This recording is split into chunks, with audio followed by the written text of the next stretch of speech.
Fala aí, pessoal, eu queria fazer um vídeo rapidinho sobre um assunto bem interessante e específico, sobre lei da semeadura. Só que eu não vim aqui falar de dízimo nem oferta, vim falar de uma novidade nas igrejas brasileiras: pecado. Bom, o versículo que eu quero trabalhar é em Gálatas 6, a partir no capítulo 6, nos versículos 7, 8 e 9.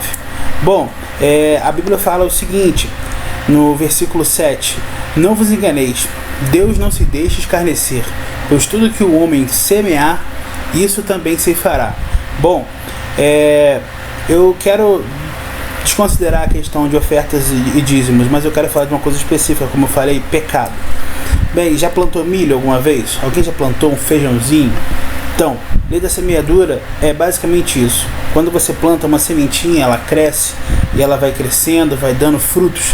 E cada fruto, cada árvore grande dá vários frutos. E cada fruto tem uma semente. Aquela semente, quando nasce, então gera um ciclo.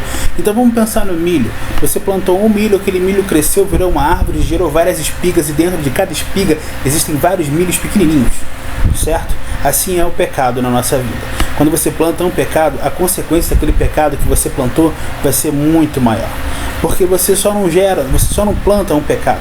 Quando você começa a pecar, por exemplo, um furto, você furta uma coisa pequena, depois 2, 3, ninguém está vendo, e você vai furtando e não está nem aí.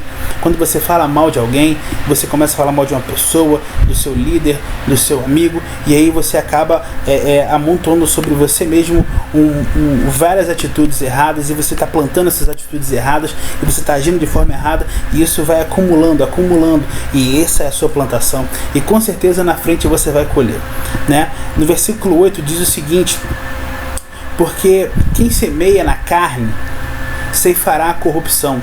São essas coisas. O próprio pecado: você semeia maldade, você semeia discórdia, você semeia fofoca, que é outra coisa, que é novidade na igreja brasileira, você semeia prostituição, lascívia, adultério, enfim, uma infinidade de coisas. Você vai colher tudo isso, sabe?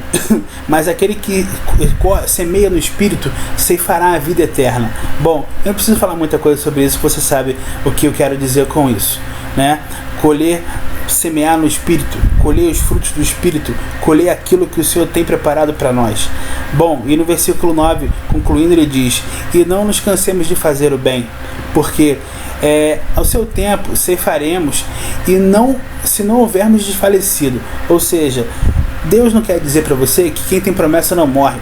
Ele quer dizer que você tem que fazer aquilo que é bom, aquilo que é agradável aos olhos dele, e entender o seguinte: você pode ver a promessa acontecer ou não.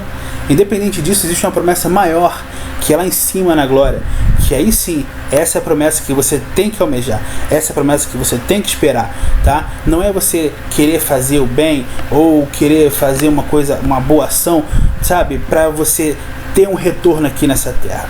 Você tem que fazer o bem de fato, sem olhar a quem, mas entendendo que você está plantando bem, você está plantando coisas boas, não plantando pecado, não plantando maledicências, não plantando essas coisas que você vai colher lá na frente e você vai sentir, sabe? Então, o que eu quero deixar para vocês aqui é essa mensagem que o profeta Oséias falou há muito tempo atrás, e um provérbio que a gente usa de vez em quando, quem planta vento, colhe tempestade. Então, meu amigo, deixa esse pecado embora, para de furtar na sua empresa, para de furtar na sua própria casa, para de furtar o seu amigo, sabe? Seu amigo deixou aquela nota de R$2 cair no chão, você pega, devolve a ele.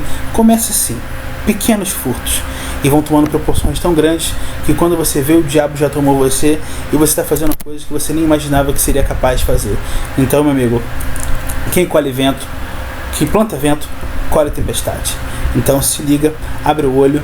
A lei da semeadura, ela é real, ela é eficaz, ela é verdadeira, e eu não estou aqui dando papo de penteca, nem nada disso, até porque não importa se você é pentecostal ou não, é o que a Bíblia diz: quem planta, colhe. Quem planta, colhe. Quem planta, colhe. De Deus não se zomba. Valeu? Recado dado, galera.